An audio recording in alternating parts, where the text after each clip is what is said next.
بسم الله الرحمن الرحيم نحمده ونصلي ونسلم على رسوله الكريم اللهم علمنا ما ينفعنا وانفعنا بما علمتنا وزدنا علما وتعليما إنك على كل شيء قدير. Alhamdulillah ta'ala, Allah ta'ala has granted us the opportunity to gather for another gathering of knowledge, especially in these blessed days of the Hijjah, one of the greatest days of the year,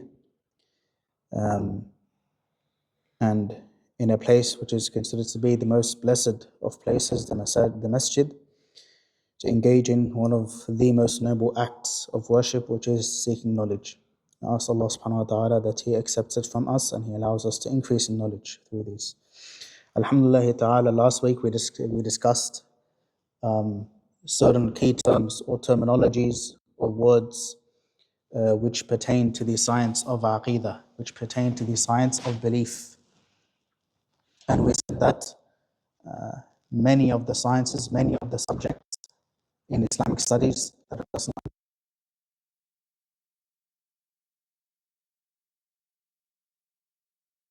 will be exposed, will come across certain terminologies that are unique to that field, right? For example, in fiqh, as we discussed last week, there are certain terms that are unique to fiqh, right? The scholars have put these terms so that a person can understand what is required. For example, they would say that to do wudu before salah is a shart, is a condition, right? Which means that it has to be fulfilled before the salah. Right? And the salah would be invalid as if the person hasn't prayed at all if a person prays without wudu. And likewise, in the salah, there would be certain arkan, certain pillars. Right? If those pillars break, then the whole salah breaks. Likewise, there are certain actions that are considered wajib or sunnah, that if a person does it, the sunnah action, that a person gets a reward, and so on and so forth. And these terms have been put in place by the scholars so that a person can understand what is required in salah and as a whole, so that they can understand the subject of fiqh. Right? And we also talked about how it's there in hadith as well. We talk about a sahih hadith, a mutawatir hadith, an authentic hadith, a hadith that is graded as good, hasan, or da'if, weak, and so on and so forth. These are all terms that the scholars laid down so that the person can understand what is the grading of this hadith, what is the strength of this hadith, right? And it's not necessary that these terms are found in the way that they're understood within the Quran and the Sunnah or within the original sources. Rather, these are terms, or rather the concept behind these terms, the idea or the meanings are found within the Quran, right? And the ahadith and the actions of the Prophet sallallahu alaihi wasallam.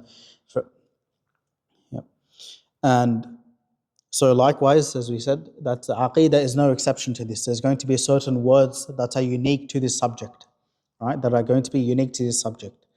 And we touched upon, or began to touch upon when he gave some examples of the key terms in the science of aqidah. And inshallah ta'ala, we'll do a quick recap of what those terms were, and we'll go through a more constructed order. We'll begin with the most basic thing, which is what the scholars have termed as a hukm, right?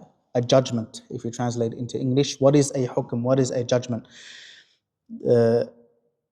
When a person connects two ideas together, right? Or what is called a proposition, right? Or a subject and a predicate, or connecting A to B, that is called a hukm, right?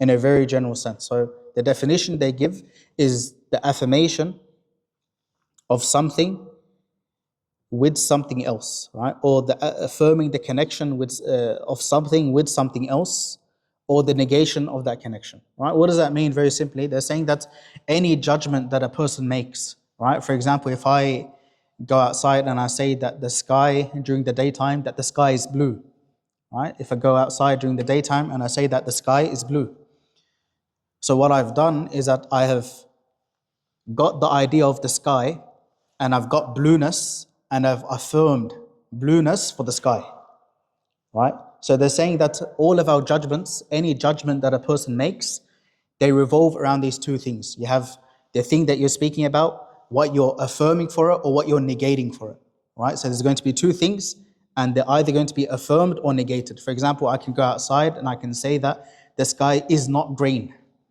right? So I've taken the sky and I've taken greenness, but instead of affirming it, I have negated it. I've said it is not the case, right? So it may seem very trivial, very simple that, why we're discussing this is very basic, but it's a very important point because it allows us to understand the nature of what a proposition or what a judgment is.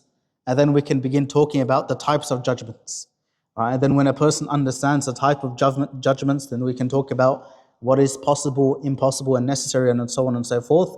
And then on that, we have certain proofs regarding our belief in Aqidah, and also not just proofs, but outlining what our beliefs are. For example, regarding Allah subhanahu wa ta'ala, right? And what we believe regarding the prophets, and what we believe, for example, regarding the angels, and so on and so forth. Right? So it's important to understand what a hukm is in the first place. And then after that, so now that we've understood what a hukm is, that it's either the affirmation, affirming, agreeing with something, or negating something, disagreeing, all right, of something in relation to something else, right? Two ideas, either affirming them or you're negating them in connection to one another. Okay? Now this, every judgment, right? Every judgment that exists out there, any judgment that a person can think of, can be described or can be looked at from two angles, right? The first one is what they call in English, it's a bit of a wordy term, they call it the modality of something, right? They call it the modality of something. So they say that in terms of the modality of a judgment, and inshallah with examples it'll make sense. This is a very abstract, theoretical way of thinking about it, but they say there's one angle of looking at a judgment where you talk about the modality of it. What does this mean? That you say, okay, you've made a judgment that you've said that the sky is blue, right? Now, in terms of the modality, is this possible or is it impossible or is it necessary? Meaning, is it necessary for the sky to be blue? Or is it impossible for the sky to be blue? Or is it possible for the sky to be blue? Right? Meaning that it can be either way, it doesn't impact anything. Right? So that's called the modality, possible, impossible, or necessary. Right? So now in relation to the sky, there's a person would ask, is it possible or is it impossible or is it necessary? And at the very least, because of the fact that you can observe it, you would say that it's possible. Right? The sky can be blue at night time, the sky turns dark, right? And during the afternoon, it can turn orange or red, whatever the color is, right? So there's different ways of describing the judgment, right? You would say that the sky being blue, yes, the sky is currently blue, but is this something that is necessary? You would say it's not necessary for the sky to be blue in all cases, right? So these are the three ways the modality can happen, right? The modality, or in a way, the description of how you would describe this judgment, right? Is it possible? Are you saying that the connection between these two things is something that is necessary? Or are you saying that the connection between these two things is possible or impossible? I'll give another example. When you say that 1 plus 1 is equal to 2, right? You're getting the idea of 1 plus 1 and you're saying that it equals to 2. Yeah? Now everyone obviously would agree that it's necessary that 1 plus 1 is equal to 2, right? 1 plus 1 is equal to 2. And so 1 plus 1 equaling to 2 is a judgment. And you're saying that, describe the modality of it, you would say that it is necessary, right? It is necessary. It can't be any other way. You can't say it's possible because on some days 1 plus 1 equals to 2. On other days it equals to 10 or something. It doesn't work like that. 1 plus 1 is always equal to 2 and that is necessary. And then you can have something that is impossible. For example, someone saying that you have a triangle with 4 sides, right? Someone says a triangle with 4 sides. Now, obviously, if you look at the definition of a triangle by definition needs to have 3 sides. So effectively, he's saying something with three sides that also has 4 sides, right? Something that can only have 3 sides but also has 4 sides, which is what we would call a contradiction, right? It can't exist. So you would say that a triangle with 4 sides is something that is impossible, right? So that's just an overview regarding modality, which you can look at a judgment in terms of whether it's possible, impossible, or necessary. And then the second angle, the second way you look at a judgment is in terms of the source of the judgment, right? And it also connects with the modality, right? You have to understand the source of the judgment. If a person says that, the sky being blue is something or for example, 1 plus 1 equaling to 2.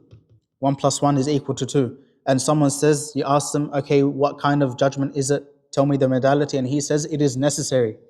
He says, it is necessary. Then the question is, okay, it is necessary based on what? Right?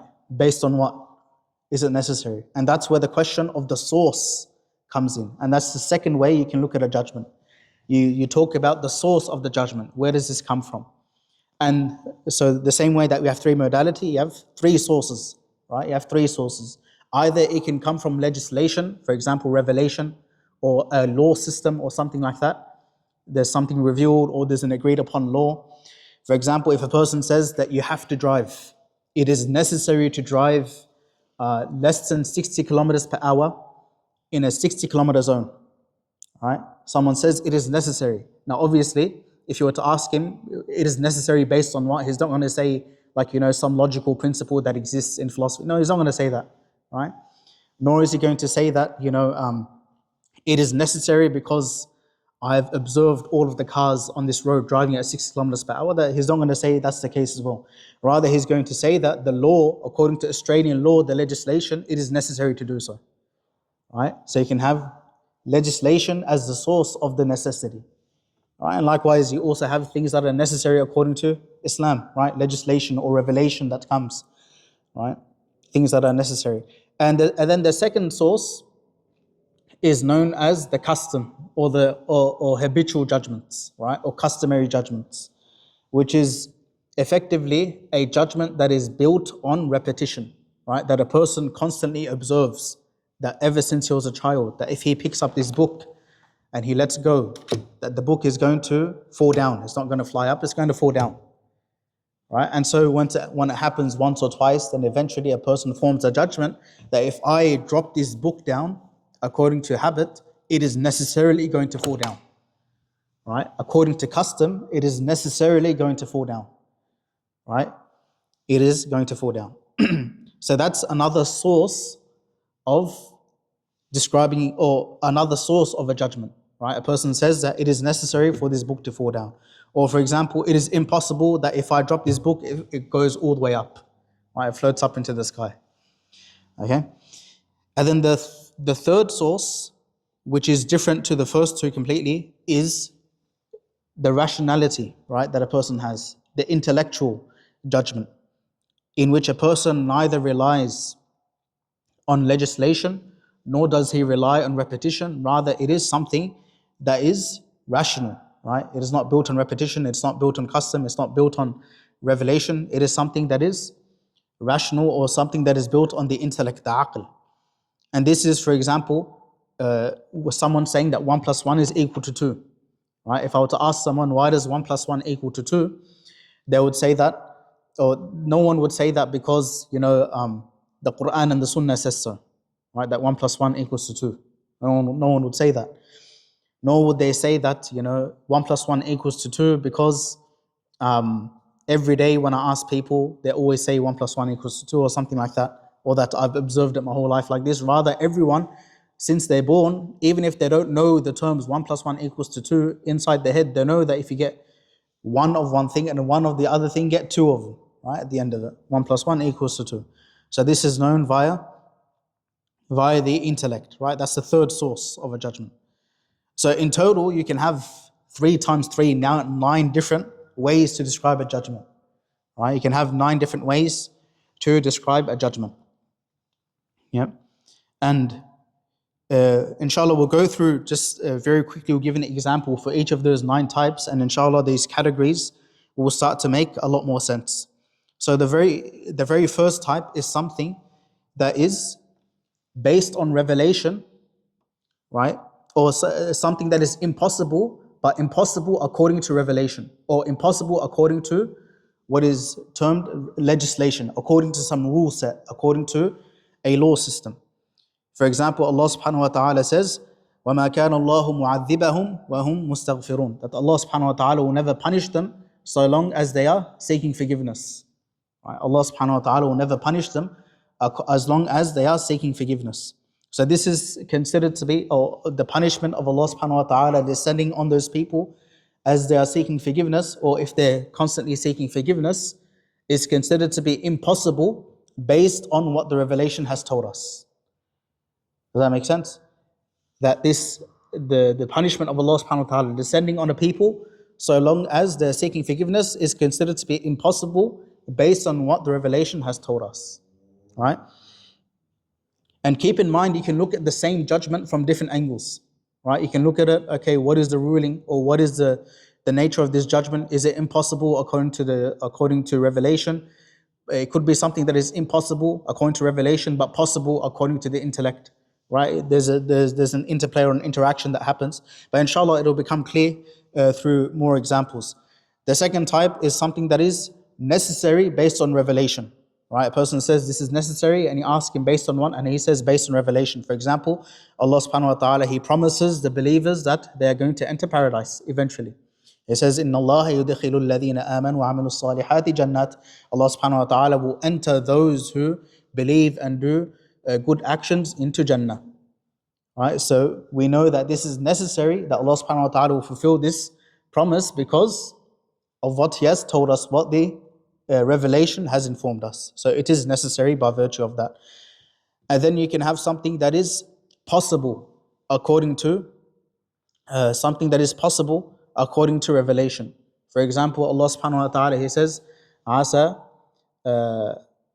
or for instance, a person having a wealthy life, or having a life with a lot of wealth, right? Or having a life with not much wealth. Right? Both of these are possible because Allah subhanahu wa ta'ala, He tells us that He gives certain people a lot of wealth and He gives them a lot of things in this life, and for other people they go through different tests. Right? So according to legislation, this is possible. Right? There's no break in the harmony between the revelation and what we observe. Rather, the differences between the lifestyles of people, it is something that is affirmed by the revelation. And then we move on. Okay, so these are the three types of revelation, or three types of judgments that are based on revelation. Now, what about habitual judgments? So something that is considered to be impossible based on habit or based on custom is, for example, if I were to drop this book and instead of falling down, it starts flying up. Right? That is considered impossible according to habit or custom, because every single time you've done it before, it's fallen to the ground. Right? Now, here's an important distinction which shows the difference between a customary judgment and an intellectual judgment. Just because the book, 100 times I've dropped it on the ground, right? I've dropped it onto the table and I've seen it fall down 100 times. The 101st time that I've dropped this book down, right? You would say that it's going to fall down, right? Based on custom. But or intellectually speaking, rationally speaking, is it a rational necessity for this book to fall down every single time I put it down? That is not the case. Why? Because we know of certain planets or certain, spaces, or quite literally in space, where if I were to drop the book, it would just stay floating. Right? It would just stay floating. Or if I were, if there was a strong gravity field above me, if I were to drop the book would go all the way up. Right? So based on custom, just because something is impossible, based on custom, it doesn't mean it is impossible intellectually. Right? That is rationally impossible. And this is an important distinction which actually comes later on in the text. And then you can have something that is necessary, or necessary according to custom. For example, the same example, the opposite. Like if I were to drop this book, it will necessarily fall down every single time. And then you have something that is possible based on custom, right? And that is, for example, if a person he takes Panadol when he's feeling sick or when he has a headache, and there's a chance that he will feel better, and there's a chance that the Panadol won't do anything, right? There's a chance of both based on his own experience. He's taken it before, sometimes it's worked. He's taken it other times and it hasn't worked. So that is something that is considered possible based on custom. And then we get to the intellectual category, right? And this is probably the most important category, which pertains directly to the book. And the very first one is something that is considered to be rationally or intellectually impossible, right? And keep in mind, all of these, they are found, even if the words are not there in the Quran, the idea of it is found in the Quran. For example, Allah subhanahu wa ta'ala, He says, or firstly, something that is intellectually impossible is something that cannot exist or cannot happen at all. Right? Cannot happen at all. For example, Allah subhanahu wa ta'ala, He says, إن الذين كذبوا بآياتنا واستكبروا عنها لا تفتح لهم أبواب السماء ولا يدخلون الجنة حتى يلج الجمل في سم الخياط. Right? Now Allah subhanahu wa ta'ala, just a general translation that He says, that certainly those who reject our signs and are haughty or arrogant over our signs, the gates of the heavens will never open for them, nor will they enter paradise until, or effectively, the condition is they will never enter paradise until the eye of a needle, or until a camel can enter the eye of a needle. Right? حتى يلج الجمل في سم الخياط, until a camel can enter the eye of a needle. Now obviously the eye of a needle is extremely tiny, right? Very small. And then a camel is an entire animal, right? And it goes back to the logical principle that something that is big, right, will never fit inside something that is small. Right? It's impossible for something that is big to fit inside something that is smaller than it. Right? And so the Quran is using this idea to say that this person who rejects the signs of Allah subhanahu wa ta'ala will never enter Jannah, because obviously a camel cannot fit into the eye of a needle. Right? And you have various other ayat where, for example, Allah subhanahu wa ta'ala says, ما اتخذ الله من ولد وما كان معه من إله إذا لذهب كل إله بما خلق ولعلى بعضهم على بعض. That Allah subhanahu wa ta'ala, He establishes the proof as to why there can only be one God, one all-powerful. He says, Allah subhanahu wa ta'ala never took a son, nor is there any other deity apart from Him.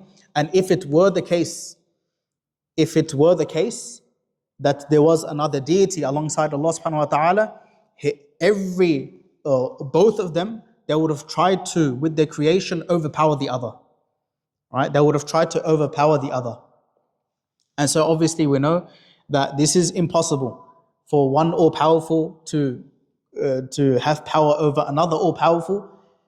That's obviously impossible, because there has to be ultimately one all-powerful at the end of the day. Either he has power over the other or he doesn't. If he does, then he is the all-powerful God. And if he doesn't, then the other one is the God. Right? So Allah subhanahu wa ta'ala utilizes this principle of impossibility within this ayah to establish the proof of the oneness of Allah subhanahu wa ta'ala.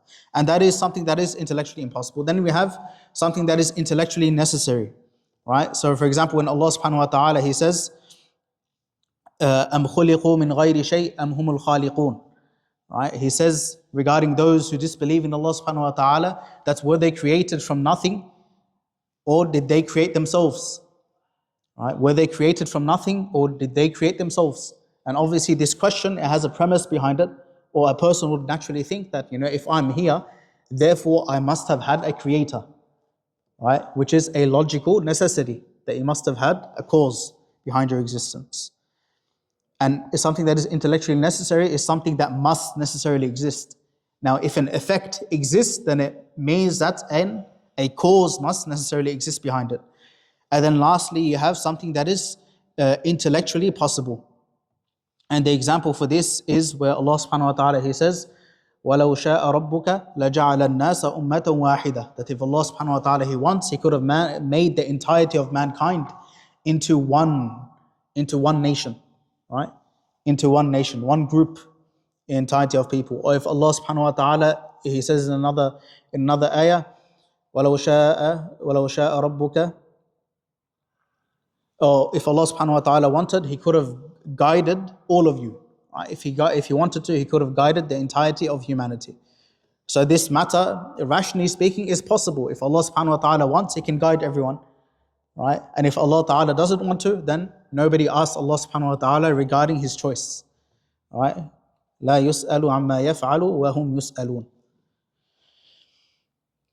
Right? And those are the main categories. And then built on that, he begins to talk about the existence of the world. The author, Imam al-Dardir, rahmatullahi alayh, he says that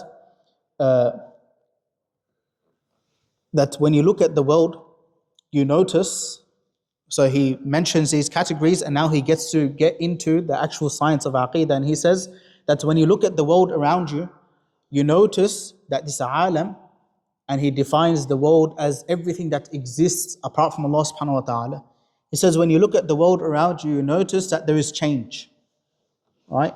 You notice that there is change, right? That something is changing. You have a child, and then he's going through stages and he's becoming older. Or even on a minor scale, you have, at a molecular level, you have atoms rearranging, right? Or electrons moving around, or things moving around constantly, things changing, people dying, people coming to life, all of these things changing, the alternation of the day and the night, the world is filled with change. And then he says that anything that changes, right? Anything that changes is hadith, right? Anything that changes is hadith. What does hadith mean?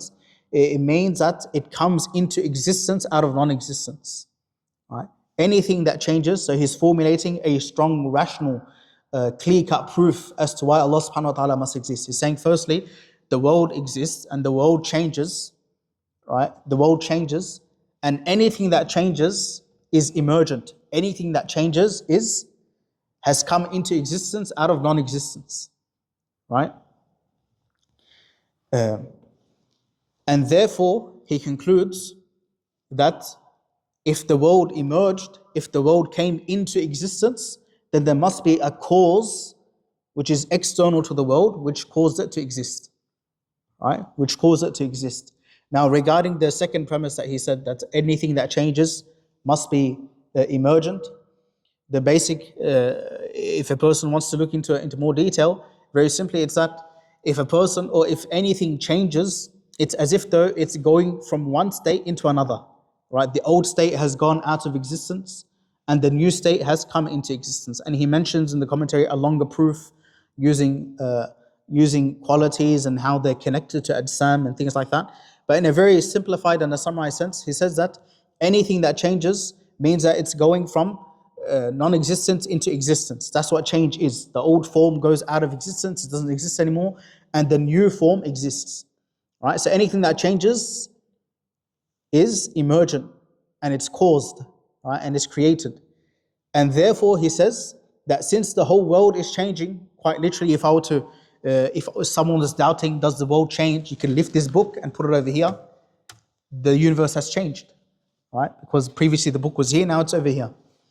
And therefore he says, if the universe is changing, therefore the universe is created itself. The universe itself is something that is created. And now if it's created, obviously the creator can't be inside the universe, because that would mean that the creator created himself. Right? The creator created himself. Obviously that is impossible. Therefore the creator cannot be inside of the universe. Right? And that's how he proves the very first fundamental attribute, which is wujud for Allah subhanahu wa ta'ala, which is the existence of Allah subhanahu wa ta'ala. Right? The existence of Allah subhanahu wa ta'ala. He establishes that Allah subhanahu wa ta'ala must necessarily exist, that it's a logical necessity that there has to be a creator. Right? A logical necessity that there has to be a creator.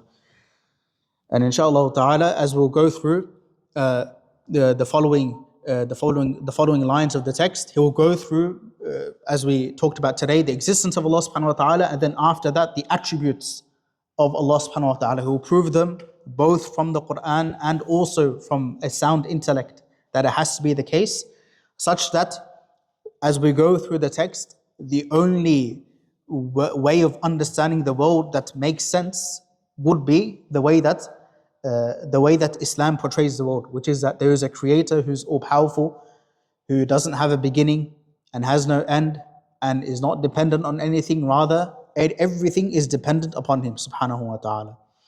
So we ask Allah subhanahu wa ta'ala that He allows us to benefit from these gatherings, and He increases us in knowledge, and He allows us to be resurrected from those who had full yaqeen in Him.